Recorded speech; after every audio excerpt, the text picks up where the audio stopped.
Today on Family Talk. Welcome, everyone. This is the Tuesday edition of Family Talk, which is a listener-supported radio ministry.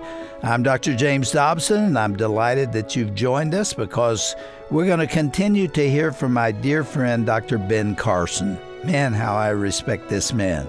He is widely recognized as one of the most talented and gifted pediatric surgeons the world has seen.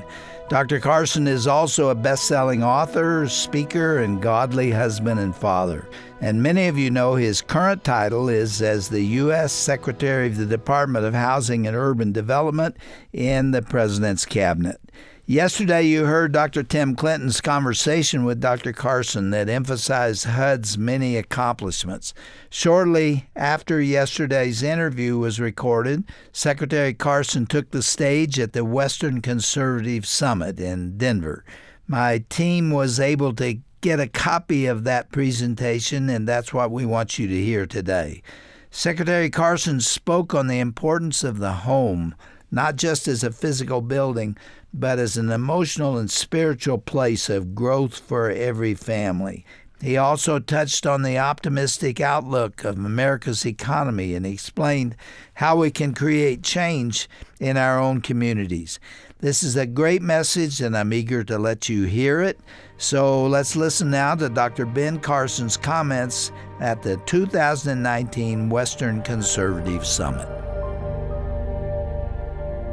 243 Julys ago. Think about that. The Declaration of Independence set forth that all of us are endowed by our Creator, aka God, some people forgot what that means, with certain inalienable rights, among them life, liberty, and the pursuit of happiness. Now just think about that. Life. What does that mean? It means we don't kill little babies. That's very important. And liberty, what does that mean? It means that we don't create a government that tries to control our lives from cradle to grave. And the pursuit of happiness doesn't mean that we guarantee anybody anything, but it means that we get out of their way and we facilitate their ability to use the talents that God has given them. And those are the things that we have control over and we must exert. We are also the ones who decide, in terms of the pursuit of happiness, whether we're going to be happy or not. We can decide to be nice and happy or sad and mean. And a lot of people these days seem to be choosing the other one. But you know, the fact of the matter is, if somebody calls you a name, says something mean about you, you have a choice. You can let that disturb you, and you can try to retaliate, or you can ignore it and go on and do something important. You know, I choose the latter, and I think that really is what tends to make you happy. But I want to talk a little bit about homes and housing. You know, homes are not simply physical structures, but they're social, cultural, and economic engines. Places where families are raised, where memories are created, and where communities are interconnected.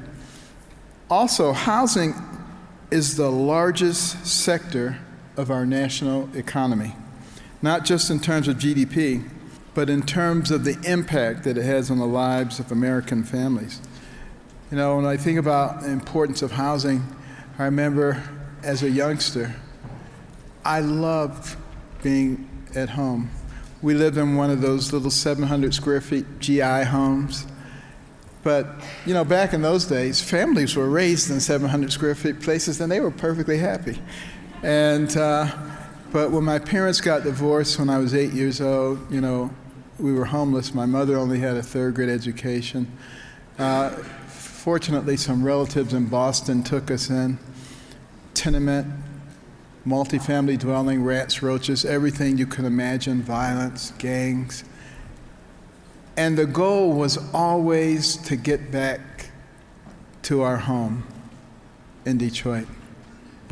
And after a couple of years, we were actually able to return to Detroit. Couldn't afford to be in our GI home again, but still in a multifamily dwelling, still with significant wildlife. But nevertheless, we were getting closer.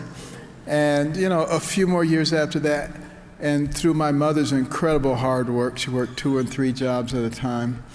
And, she tried to stay off of welfare because she didn't want the government controlling her life. That was something about my mother.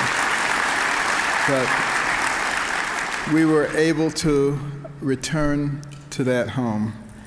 And I'll have to tell you, it was just an incredibly warming experience to be able to get back there. It helped me to realize how important it is for people to have a safe home environment in which to grow up and which to thrive. But, responsible home ownership is really the #1 builder of financial capital in this country. The average net worth of a renter is $5,000. The average net worth of a homeowner is $200,000. That's a 40-fold difference.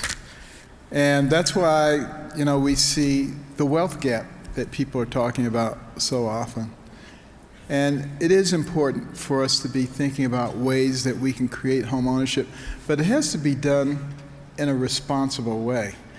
People were talking about this over a decade ago and how important it was to get people into homes, and they were messing around with debt-to-income ratios and credit scores and all kinds of subprime loans. And what did that do? That doesn't do anybody a favor if you put them in a home they can't afford. They lose the home, they lose their credit, they lose their future opportunities, and today there are fewer homeowners than there were before we started down that road. It's important that we learn from those things and learn how to do things in a very responsible way. Now, with the help of President Trump's policies, we the people are witnessing record low unemployment, historically strong national economy, unprecedented job growth, consumer confidence, productivity, and financial optimism, all of them having returned. And, the president doesn't spend a lot of time talking about, this demographic or this group over here and how we're going to help this one and this one. He believes that a rising tide floats all boats, and you create the right kind of atmosphere. And, a lot of people are critical of him because he doesn't talk about this group or that group. But aren't we all part of the same group? Aren't we all Americans? Don't we all share the same thing? But even though we've had a lot of prosperity lately, which, I actually find it kind of interesting because the economists, they keep saying things are getting ready to dive. They're going to go down because, there's this natural cycle. Things go up and they go down. It really doesn't have anything to do with the president or anything like this. There is a cycle. There's no question about that. But it's because we have people in control who understand the economy, and then we get people who don't.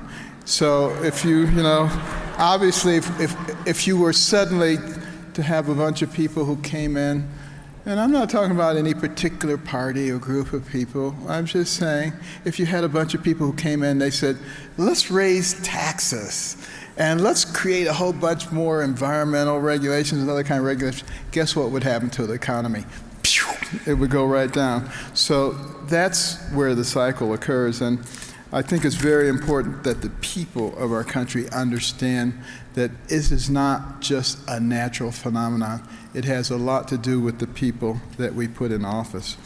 Now, as a result of our policies, millions of hardworking Americans are successful, but because of the housing shortage, we have millions of people who simply can't get their foot in the door when it comes to home ownership. And we've reached a point where many of our nation's teachers, nurses, firemen, policemen can't afford to live in the same communities that they work in. Now, fortunately, at HUD, we have a prescription to help lift our forgotten men and women out of the doldrums into a path of self-sufficiency. And that prescription has 3 key ingredients: revitalization, innovation, and deregulation. And across the country, even here in Colorado, many communities have faced serious challenges over the years due to persistent lack of financial investment. And these places have the ability to succeed, but what they need is an opportunity. And rather than waiting for those opportunities, what we're trying to do is create those opportunities. And one of the most powerful creations has been the opportunity zones. There have been few programs in modern history with the power to unleash the spirit of American enterprise as effectively as the opportunity zones. They were created as a result of the 2017 Tax Cuts and Jobs Act, and basically gave all 50 governors, as well as the 5 territories, the ability to designate 25% of their economically distressed areas as opportunity zones into which unrealized capital gains could be invested for the long term. And if that money was left there for 5 years, you get a 10% decrement in the amount of capital gains owed on the original investment. 2 more years, make it 7 years, you get a 15% decrement. And if you leave it in for 10 years, you don't have to pay any capital gains on the new money that was actualized. And it's a wonderful opportunity. You know, some people complain and they say, this is just a big get-rich scheme for rich people in a way that they can make more money. Newsflash, rich people are going to make more money anyway, okay? They're going to invest their money somewhere. They're not going to put it in the mattress. So if the government can do something that encourages them to invest that money in the economically depressed areas, we all win as a result of that. So, you know, you get kind of tired of hearing that people always, you know, complaining and all this class warfare stuff. You know, this is the last place on earth where we should be having class warfare. I mean, think about America, where people can come from virtually anywhere and go anywhere according to how hard they want to work and according to their vision. And, you know, interestingly enough, you think about the early days of our country, a lot of people were critical of us, people overseas, because they looked over here and they saw Vanderbilts and the Kellogg's and the Fords and the Rockefellers, Carnegie's Mellons, people with enormous amounts of money, and then everybody else. They said, you can't run a society like that. You have to have an overarching government that receives the funding and then equitably redistributes it. Have you heard that before? You know what it's called. But interestingly enough, what they did not understand about America, and what people still don't understand about America, those wealthy families that I just talked about, they weren't perfect by any stretch of the imagination. But instead of like the land barons of Europe accumulating money and just passing it down from generation to generation, they invested in our country. They built the transcontinental railroads and the textile mills and the factories and the seaports and the mechanism that created the most powerful and dynamic middle class the world has ever seen, which rapidly propelled us to the pinnacle of the world. But it didn't stop there. They also built schools and universities and libraries and museums and the substance of the American dream. And that's what's different about America. That's what has been different about America. That's what should stay different about America. We don't need to trade our system for what anybody else has. We have a wonderful system. We need to learn from it.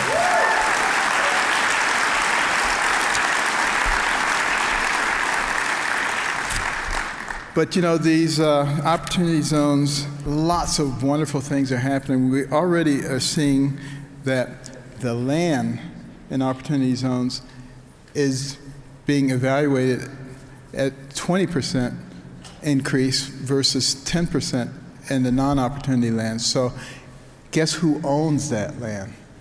Some of those 35 million people who live in opportunity zones. And guess who's benefiting from that increased price?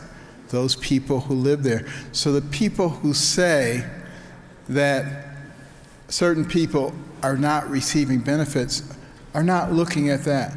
They're not looking at the 401ks. They're not looking at a whole bunch of stuff. But here's what we really need to be thinking about. How do we reach out to those who are in distress? How do we help them to be able to climb the ladders of opportunity and really become part of their system?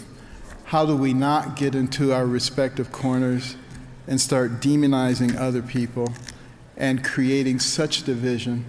Because it was Jesus who said, "A house divided against itself cannot stand." It never has stood, it never will stand.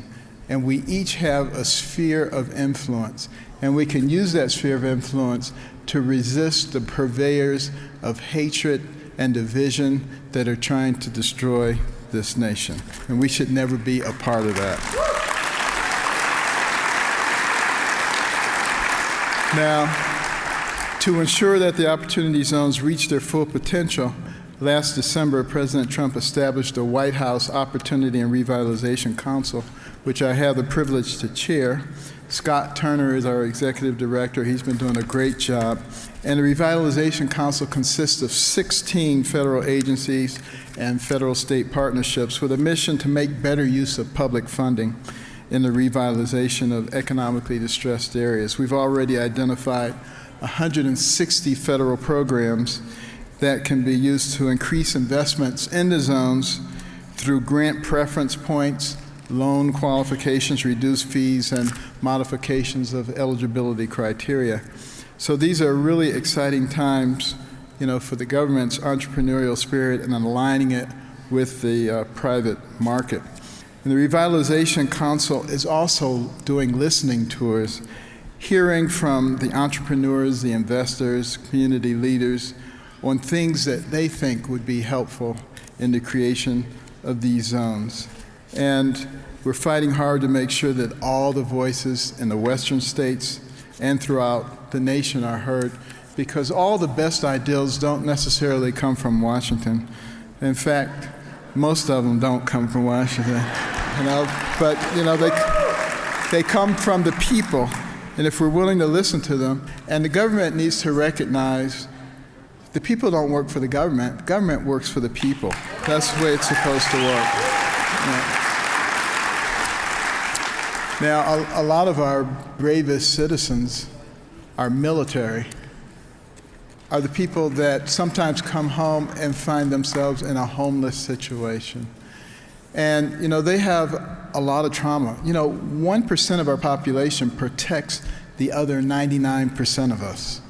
And we should be willing to do whatever is necessary to make sure that they are adequately taken care of. And, I'm happy to say that since 2010, the number of homeless vets has decreased by half. Just last year, the number went down by 5.4%, but we still have a lot of work to do. 3 states have declared an effective end to veterans' homelessness, and another state will be declaring it very soon. And this is essential, and it's through some of our programs like the HUD-VASH program, where HUD provides the housing, the VA provides the wraparound services, that we're able to get people out of these horrendous situations. And it's learning from that program and applying that to homelessness in general that we're able to make a tremendous amount of progress. Homelessness seems to be most rampant in the places that have the most regulations. For instance, Los Angeles, 80% of the land is zoned for single-family housing with a certain amount of property. And then you throw on that the other regulatory impediments, and it gets to be very expensive. Across the nation, 25 to 27% of the cost of a new single-family home is regulatory costs. For multifamily, it's 32.1%, up to 42% in the most costly areas of our country. Those are the things that have to be tackled, and those are the things that we are tackling. If you want to know some of the things that we're doing at HUD, which you'll never hear on the media, but you go to HUD.gov and you look under the accomplishment sections. You'll be blown away with what's happened in the last couple of years. And I want you to look at the Humans of HUD section, which has stories about individuals who are affected by our programs. And those are really, really cool. There's one story of a young woman who couldn't get housing, and she wanted to get a voucher. Finally got a voucher, couldn't find anybody who would accept vouchers. Finally found a landlord who would accept them, got involved in our family self-sufficiency program, started taking nursing classes, became a nurse, became a homeowner, became a landlord who accepts vouchers. I mean, so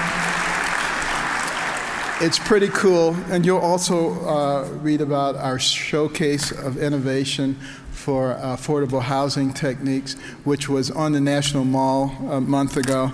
These things are absolutely amazing, and what we're able to do, our innovation has not slowed down. What has prevented us from using all of it are the regulations that are in place, and we're in the process of getting rid of those and making them work in a way that's much more effective. But the thing I want to really leave you with is the fact that our future as a nation is within our own hands. We're the ones who decide what is going to happen to us, and we're the ones who decide what our nation is going to look like. Thomas Jefferson said, "It will not be the government, it will not be the politicians, it will be the people of the United States of America who will save us when we get to the point where we're about to change into something else." We are potentially at that point now, but what we must remember is that when we're singing the Star Spangled Banner and we get to the end and it says the land of the free and the home of the brave, we must remember what are the things that we believe in? What are the values and principles? What kind of people are we? Do we care about each other? Are we willing to develop the God-given talents that we have? Are we one nation under God? And if so, then we must remember, if we're going to be the land of the free, we must also be the home of the brave. Thank you very much.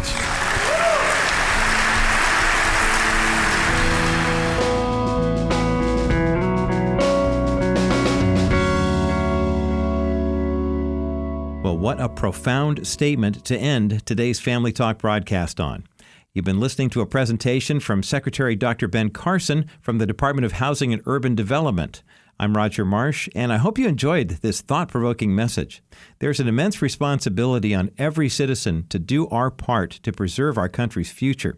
When you visit our broadcast page at drjamesdobson.org, you'll learn more information about HUD's many projects around the country, and there you will also see a link to request a CD copy of these two insightful programs featuring Dr. Ben Carson.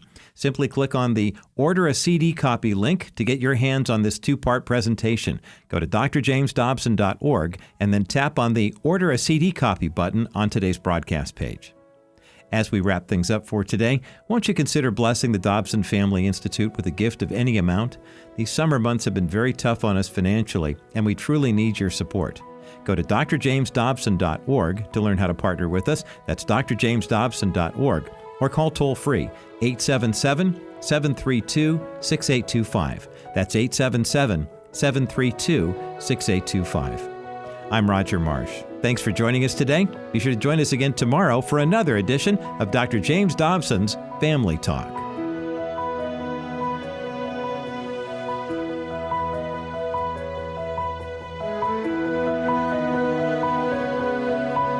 This has been a presentation of the Dr. James Dobson Family Institute.